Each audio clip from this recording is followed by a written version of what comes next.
can present today. All right.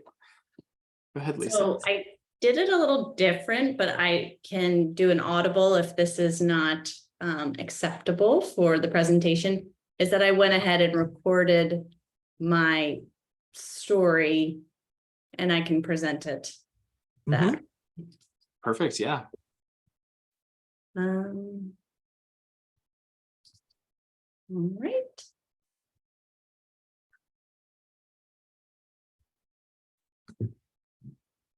Cool.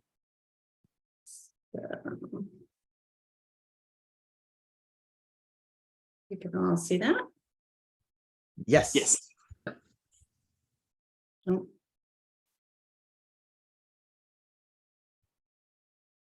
Oh, I think I have the sound off. Each of these data points represents a sleep score from my Oura Ring, which is a sleep tracking device. All right. See if this works. My husband says that if sleep were a career, then I'd be Elon Musk, and I have to agree with him. Each of these data points represents a sleep score from my Oura Ring, which is a sleep tracking device. So how do I start it? So I recorded this audio, but sometimes it doesn't go right from the beginning. Let's see. Yeah, I think we've seen this occasionally where the audio is supposed to start right away, and I think we have in the a feature request where there's a button that you physically have to touch to like start the audio, as opposed to it starting right away. It's not there yet, and similar to what Henry was encountering. Oftentimes having a first title page that sort of doesn't have audio, and then the next step having it is another way to sort of circumvent it. But that said, for right now, how to get beyond that is just to refresh the page. And once you refresh, as long as you have that the speaker or it's not muted, we'll be able to hear it as well. And one thing to also note is that when you share this out, this is a great example of being able to have a URL that you could literally share to anyone and they could listen to that whole story. And it's way more seamless. But obviously, when you're presenting like this, a little trickier to do both, to listen to the audio. And I think that's okay here. And you can do it either way. So the idea is having like unclicking that speaker icon will then allow you to just present directly without needing to have the audio in background. Okay. But I love the fact you did the audio. That's great. And there will the button to start the audio in the first step. The engineer's literally working on it right now. That'll be in the product within a few days. And So, I did find that mute button, so I was prepared. I could go through it. It doesn't work this time. beautiful. Either way you'd like. And sorry, it looks like it still did not start right away, My unfortunately. husband says that you, if but sleep I were a can't get career, enough then I'd be Elon podcasts Musk, on and I have mental to agree health, with him. nutrition, sleep. Each All right, so I've gone through it enough times. So That's okay. there was a lot of data sets, but I discovered that my sleep device, my Oura Ring, presented with a lot of data. And what I was saying was I've listened to a lot of podcasts on physical health, mental health, nutrition, but sleep is my wheelhouse for sure. my husband says that So let's go back. Each of these data points represents my sleep score from January of 2020 to October. So the range is from anywhere from 50 being my lowest to 78. You can see the different scores on the different days. Now, there's a lot of things that go into a sleep score, such as heart rate variability, your lowest heart rate, the types of sleep, whether it's REM sleep, deep sleep, light sleep, your breaths per minute. And so even though I am a sleep queen, I was very interested to find out that from day to day, it varied. Okay, this is my highest here, we're at 98. But then the very next day I could go down. I did have some filters to show, okay, this is data, so 94. So you can see throughout the year that the times that I've gotten a 94. So it was really interesting to see it in this view. If I filter down a little bit more, this is the month of July. And like we could expect, my family vacation where we all stayed, 11 of us in a small house, you know, it went down. And then, you know, my weekend away in the woods, it obviously went up. The other things that the data showed was like not only steps, there's so many other things like how restful you are, how sedentary you are, but this, I compared my sleep score and steps per day. So there was a nice chunk in there for, you know, from 82 to 94 is a lot of the score I get, and that correlates to around 10,000 steps per day. And I can also see different things like my heart rate variability, and again, steps. Wow. So the other thing that was fun was I got to see where I went this past year. So I visited a few states, and even though I was in Montana only a few nights, you could see that my sleep score really wasn't as high as it was when, you know, I'm most comfortable at home. So the yellow is for where I have my highest sleep score, the orange is lowest, and then, you know, the 3 states that I visited in the meantime were about a median. And it really made me think that, you know, when you have that extra glass of wine, when you're on vacation, when you don't sleep consistently, there are definitely external factors that affect it, and that you can control it. But it was just a fun little experiment to work with the data and the different techniques within Flow. Wow. So, yeah, sorry it didn't go. Incredible. I love the transitions. I mean, it's, am I right here that are the same dots visible basically from one step all the way through to the end? Yeah, so I did have to create 2 different swarms, but it's the same data. Okay, got it. But even still, I mean, it's oh, that's right. For this one, did you do that creating a hierarchy, or was that a separate was that from a hierarchy or grouping, or was that a manual calculation just out of? That was a filter, so I just filtered for Okay. dates. Got it. Okay. Wow, this is really awesome. I love the flow of one step to another, and that you created a bed even of the dots and had your image there. It was very, very creative, using color to actually show like basically having consistent color throughout. I think was really a really nice take to see the dot transition. And I was just a curiosity on step 3. I'm not sure if you have it, but I'm almost wondering if the day of the week matters, if there's some sort of cyclical pattern to that data where it seems to have peaks and valleys there. I don't know if that's in there, but just one thought that I had, where on the depth dimension you could add the day of the week, and that's another way to sort of parse it out or potentially see a repeating pattern. Yeah, for sure. So even in July, you know, we would have swim meets where I would be up at 6 a.m. and you could see each weekend it dipped down. Interesting. Being able to know, I think my strengths are telling a story, and my weaknesses are definitely manipulating the data to get what I want it to say. So I basically had to work with what I could present, not necessarily, you know, what I wanted to see, things like that. Because for January, so I had a dry January, and I feel like the first 3 weeks, like, yes, that's why, you know, my sleep score definitely went up. But if I could show that, that would be another interesting point. Yeah, no, it's just another sort of something to zoom into almost, or another layer to extract, but really strong, and confirms my own hypothesis that weekends are much harder with children than weekdays oftentimes. So at least that's been my lived experience as well. So very cool. Yeah.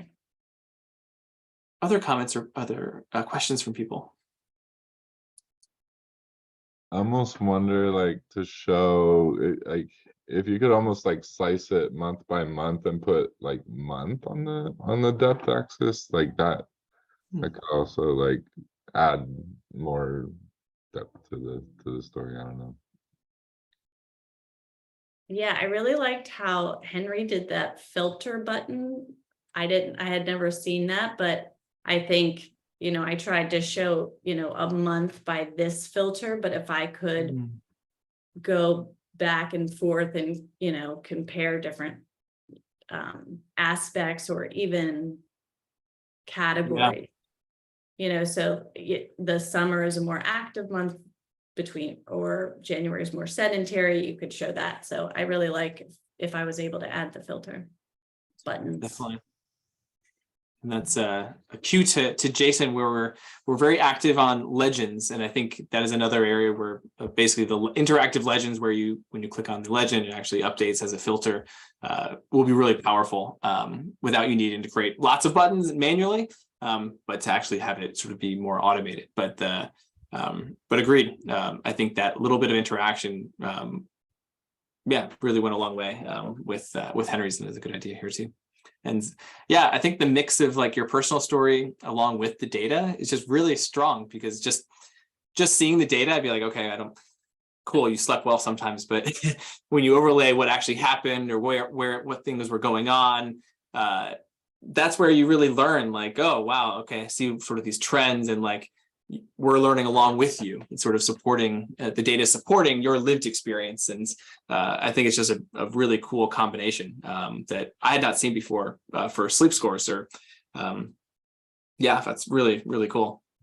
Yeah, thanks. I tried a couple other data sets, and I was just, like I said, the data wasn't my strength, so I wasn't manipulating it. But as soon as I turned it into something that was personal to me, I was able to manipulate it to make the story. And so then hopefully going from there to something a little bit more relatable to others and not just myself. But absolutely. Yeah, Lisa, and this, first of all, it's great.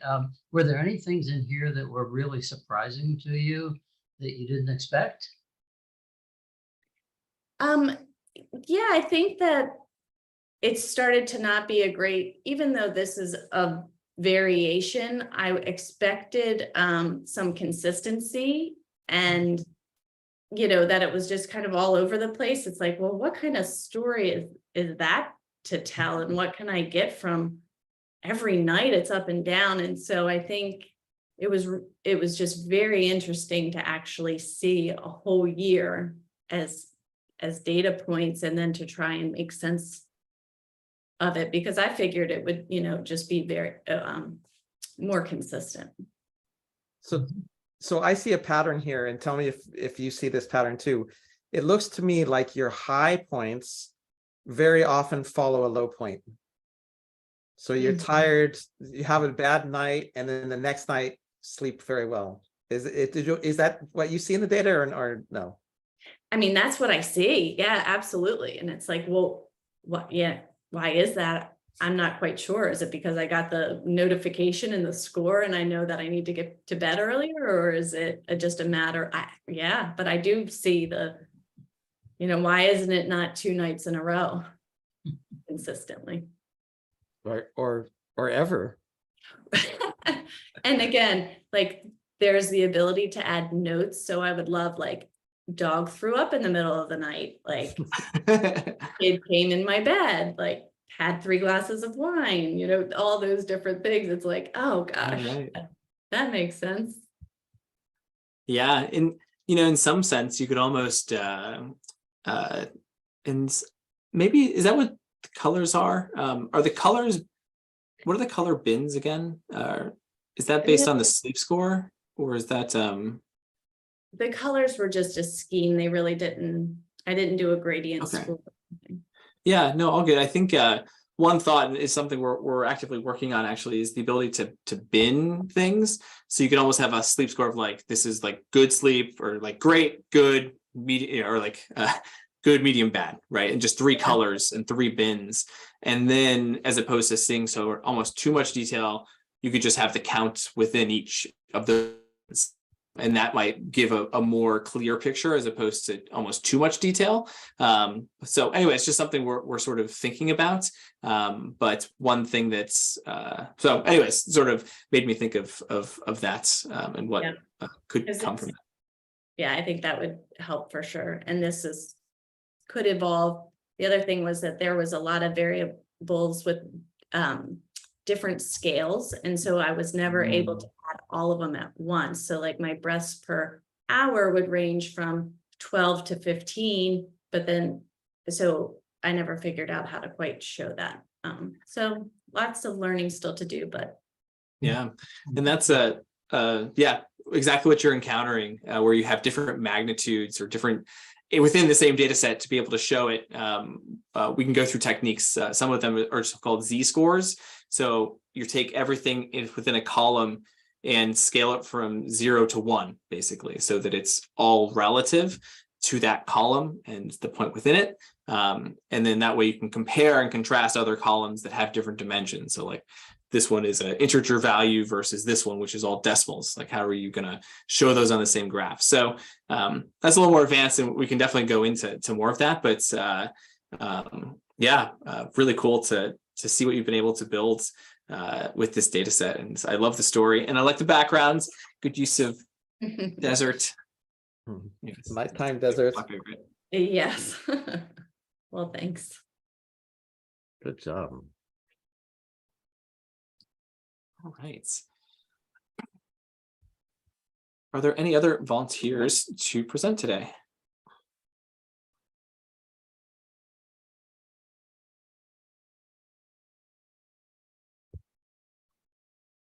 One.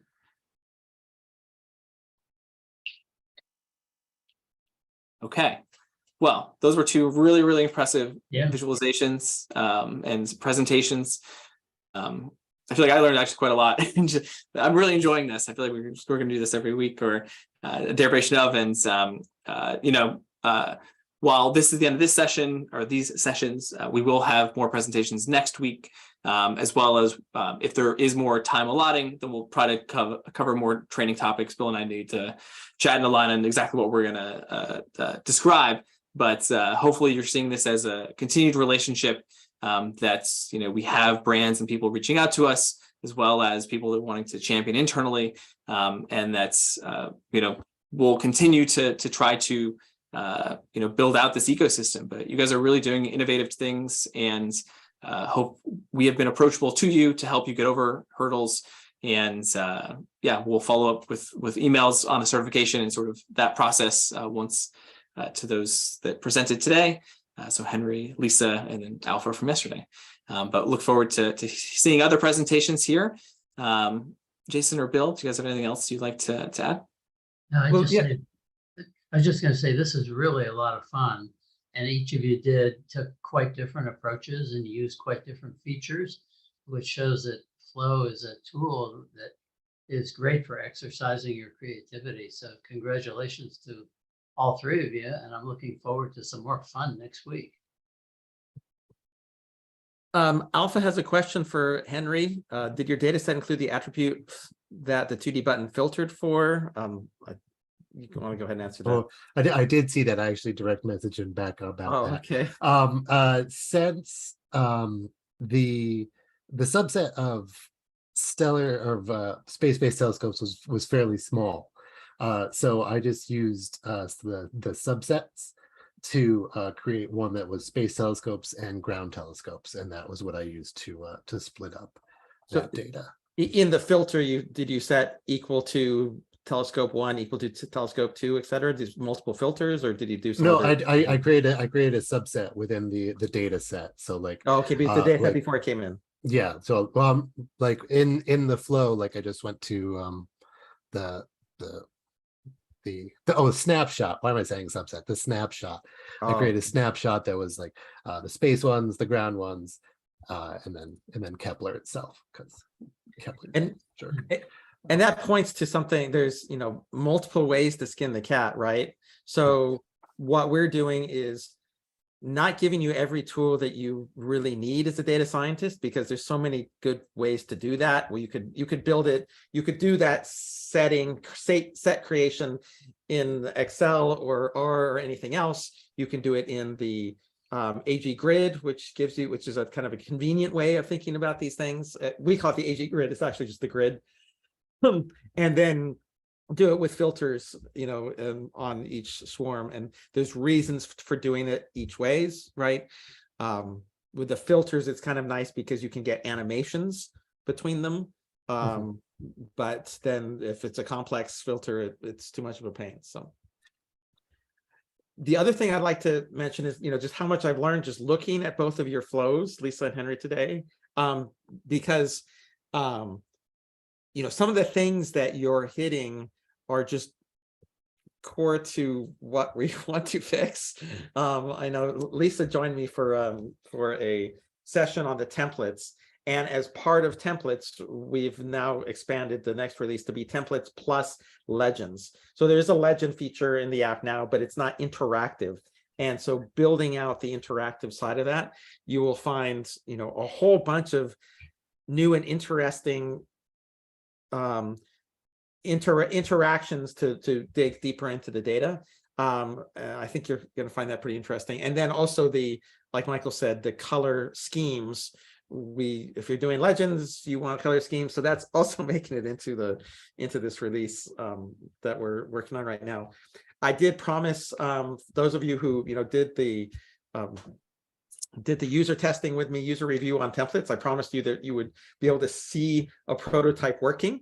And my commitment to that is now next week. I'm supposed to have engineering told me, I pushed on our engineering team to give me a version by Thursday, and I'll play with it for a few days and then come back to you guys and see if it actually works the way I promised. So you'll be hearing from me again to continue our user testing, and that community thing that's happening around the community, around the user testing, is just really meaningful to me. So thank you so much for that.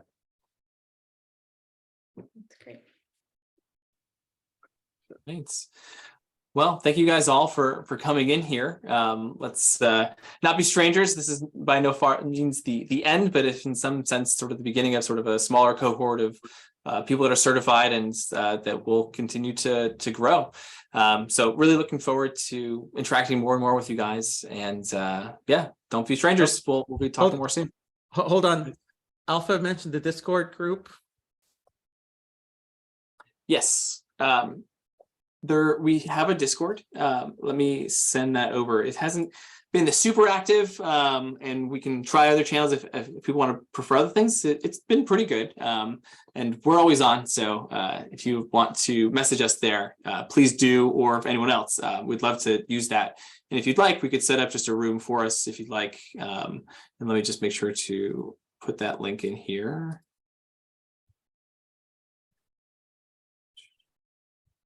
Okay, all right, there we go. So that's in Discord. So yes, feel free to join that, and we can chat more there and more informally as well.